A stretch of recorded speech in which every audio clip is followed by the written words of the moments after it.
Hi guys, you're welcome to my YouTube channel. My name is Sammie-tm for Maker. On today's episode, we'll be talking about selective color.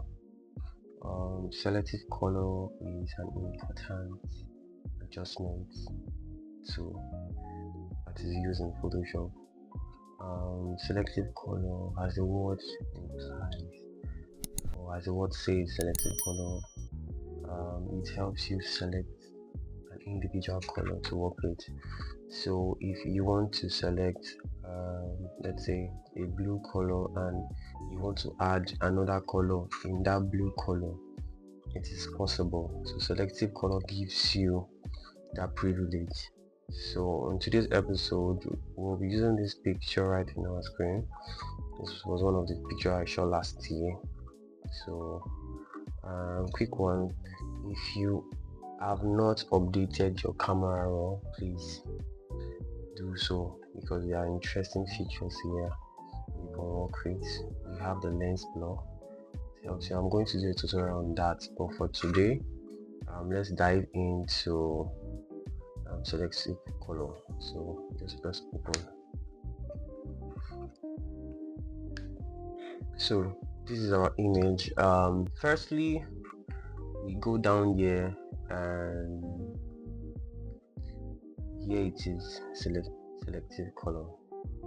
If you can't see it there, I think this is the easiest place to get it. Yeah, this is the easiest place to get it. So I will show you how to use it. Now we have different colors here. We have the red, yellow, green, cyan, blue, magenta, white. We have the neutral, and we have the black. On the other hand, the white is regarded as highlight, the midtones, the natural is regarded as midtones. Now the black is regarded as shadow. So just put that in your mind. So now we are working on the red color. Now if you watch closely,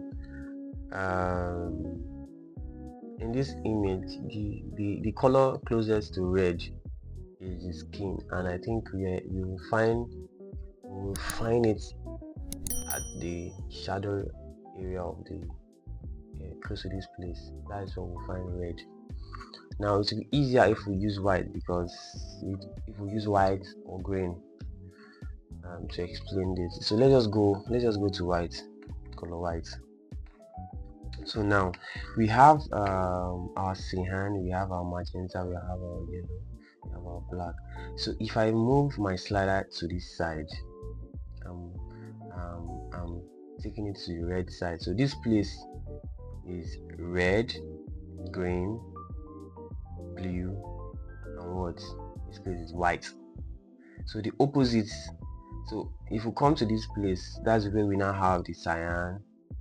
The opposite of cyan is red, the opposite of magenta is green, the opposite of yellow is blue, like that. So that's how it is. So if you come here now we are adding more blacks to our whites.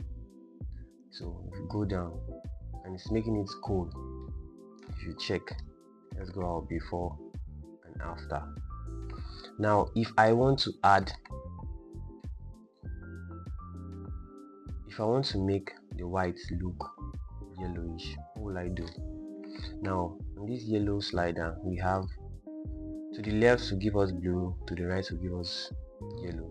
So if I want to add yellow to the white, I will move it to the right. If you watch, let's just bring back this black. If you watch, there's a little difference there. So you can actually put red. So it's just changing it. I don't know if you understand. So since the white is not really that effective, let's just go to the blue and say let's go to the cyan. The sky has a cyan color. So if I want more cyan, I'll just bring it to this side. If I want more blue to the cyan, I'll bring it to this side. So it's making it look contrasting, or it's like it's adding more more saturation.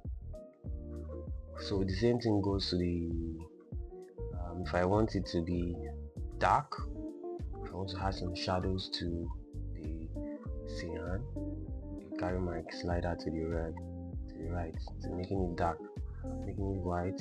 So that is just how it works. Selective colors helps you to work with colors individually. So let's touch the neutral. The neutral is, you can call the neutral as mid-tone. So if I want to add red to the mid-tones, you can just bring it a little bit to make it look warm. So with this little effect, you can make your picture tone like this. So I would advise that you use selective colors when you are grading your image. So I hope with these few lessons or tutorial you have been able to know what selective color is. So bye for now, and thank you for watching. Please like and subscribe to my YouTube channel and leave a comment below. Thank you. Bye.